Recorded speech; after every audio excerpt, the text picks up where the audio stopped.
దేవునికి స్తోత్రం. దైవాశీస్సులు. యోబు గ్రంథం 5వ అధ్యాయం 18వ వచనం. ఆయన గాయపరిచి గాయము కట్టును, ఆయన గాయము చేయును, ఆయన చేతులే స్వస్థపరచును. దేవుడు తన మాట మన కొరకు దీవించునుగాక. ఆయన గాయపరచి గాయము కట్టును, ఆయన గాయము చేయును, ఆయన చేతులే స్వస్థపరచును. చూసారా?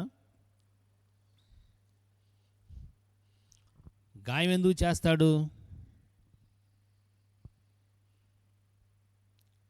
ఈ మధ్య ఈ వేలు నొప్పిగా ఉంది, నాకు చురుకు చురుకు మంటా ఉంది. సరే, కొంచెం కదిలించి కొంచెం బాధగా ఉంటుంది. రోజులు జరిగే కొద్ది బాధ ఉంటుంది.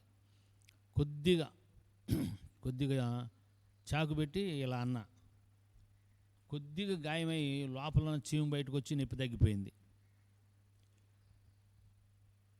అర్థమైంది కదా? ఎందుకు గాయం చేస్తాడంటే లోపల నీకు హాని చేసేది ఉంది, చీము లాంటిది ఉంది. అందుకే నీ ఏలు తీపిగా ఉంది. నీ హృదయంలో ఏదో నీకు హాని చేసే చీము లాంటిది ఉంది. గాయం చేసి ఆ గాయములో నుంచి ఆ చీమును బయటకు తీస్తున్నాడు. మనం ఏమంటామంటే గాయం చేయకుండానే ఆ చీమును లోపలే చీము పట్టకుండా చేస్తే పోద్దు కదా, అది చీము ఎందుకుందో మరి అది రాకుండా చేస్తే పోద్దు కదా, లేకపోతే లోపలే అది అణిగిపోయేటట్టు చేస్తే పోద్దు కదా అంటాం మనం. ఎప్పుడు గుర్తుపెట్టుకోండి, నీ హృదయంలో వేదన ఉంటే కన్నీరు కార్చు, కళ్ళల్లో దాన్ని ఉంచుకోబాక, కళ్ళల్లో నీళ్లు కళ్ళల్లో కుక్కుకోబాక. ఎంత ఏడ్పు వస్తే ఏకాంతంగా అంత ఏడ్పేడు. నీ కళ్ళు ఆరోగ్యంగా ఉంటాయి, నీ హృదయం తేటగా ఉంటుంది.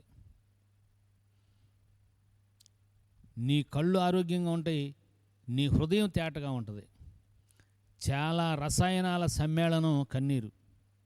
ఆ కన్నీరు మన కళ్ళని తేటపరచడం మాత్రమే కాదు, మన హృదయాన్ని విశాలపరచుద్ది.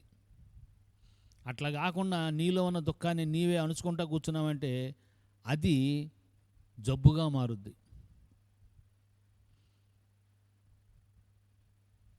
నీలో ఉన్న ఆ వేదనంతా పోవాలంటే దేవుడు గాయపరచాలి, తప్పదు. ఎలా చేస్తే నువ్వు బాగుపడతావు ఆయనకి తెలుసు, నేను బాగుపడతాను ఆయనకి తెలుసు. కొన్ని విషయాలు మనకు కష్టమైనా వాటిని అనుమతిస్తాడు ప్రభువారు. ఆయనే అనుమతిస్తాడు, లేకపోతే మనల్ని ఎవరు ముట్టుకోలేరు. ఆయన ప్రేమతో అనుమతిస్తాడు. ఈ మధ్య సేవలో కొన్ని సంభవాలు జరిగినాయి. నేను అనుకున్నది మాత్రం దేవుడే సాక్షి. నా మేలు కోసమే దేవుడు ఈ రీతిగా చేశాడు, నా మేలు కోసమే బిడ్డలను బలపరిచాడు. నా మీదకు వ్యతిరేకంగా నా మీదకు రేపాడు. నేను నా హృదయపూర్వకంగా అనుకుని దేవుని స్తుతించాను, వారిని కూడా అలాగే అనుకున్నా. కానీ తర్వాత వాళ్ళు మాట్లాడేటప్పుడు మీరు మమ్మల్ని శత్రువులుగా చూస్తున్నారు కదా అని వారి నోటితోనే అన్నారు. అంటే వారి హృదయంలో శత్రువులుగా చూస్తున్నాననే ఉంది, కానీ నా దేవుని దగ్గర నా సాక్ష్యం ఉంది. నా మేలు కోసమే దేవుడు కొన్నిసార్లు కొంతమందిని మన మీద రేపుతాడు, కొన్ని పరిస్థితులు వ్యతిరేకంగా తీసుకొస్తాడు. ఎందుకో తెలుసా? ఆయన నేను నీలో ఉన్నాను, ఇలాంటివి ఎన్ని వచ్చినా కానీ నేను నీకు తోడుగా ఉండి బయటికి తీసుకొస్తాను. వ్యక్తులు నీకు తోడు కాదు, నేను నీకు తోడు. ఇమ్మానుయేల్.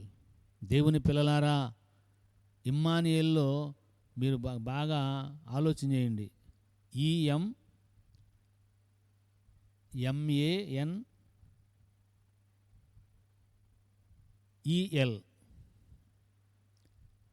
ఎల్ అనగా దేవుడు, సర్వశక్తి. ఎల్ షద్దాయ్. ఎల్ దేవుడు. EM all. MAN మ్యాన్, మనిషి. హిబ్రీ భాషలో యు అనే పదం తోడు, తోడని అర్థం.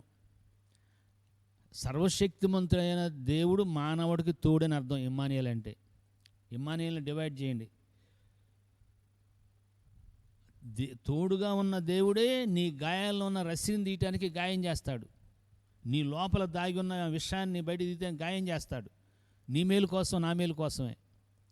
అప్పుడు మనం దేవుని స్తుతించాలి తప్ప ఎట్టి పరిస్థితుల్లో కూడా ఆయన మీద సణుగుడు సంశయం తీసుకోవద్దు. అది మన మేలు కోసమే, మన మేలు కోసమే. గాయపరిచేది ఆయనే, గాయాలు కట్టేది ఆయనే, ఆయనే స్వస్థపరుస్తాడు. దేవుడు ఈ మాట మన కొరకు దీవించునుగాక. Thank you and God bless you.